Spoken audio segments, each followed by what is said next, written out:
अस्सलाम वालेकुम। तहरीक इंसाफ का जो मार्च था वो सुपर डुपर कामयाब हुआ है। पंजाब हुकूमत की बर्बरियत, फसाइयत, फिरौनियत शिकस्त खा गई है। पुलिस ने बर्बरियत का मुजाहरा किया, उनके पास शेल ख़त्म हो गए, उन्होंने मासूम लोगों पे रबड़ की गोलियां चलाई, तशद्दुद किया, लाठी चार्ज किया।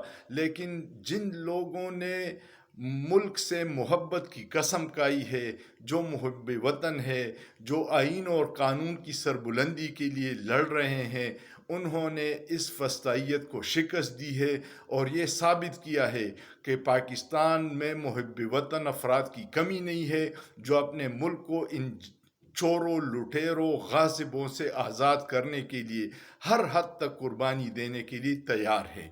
मुकाबला जारी है, देखते हैं कि क्या सूरत हाल बनती है। एक तरफ पुलिस और पंजाब हुकूमत की जुल्म और बर्बरियत है, और दूसरे तरफ मासूम मुहब्ब वतन शहरी हैं जो अपने दिफा के लिए, अपने वतन की हिफाजत के लिए, आइन की सरबुलंदी के लिए सामना कर रही हैं इस फस्तायत का। सोचिए, सोचना जुर्म नहीं है।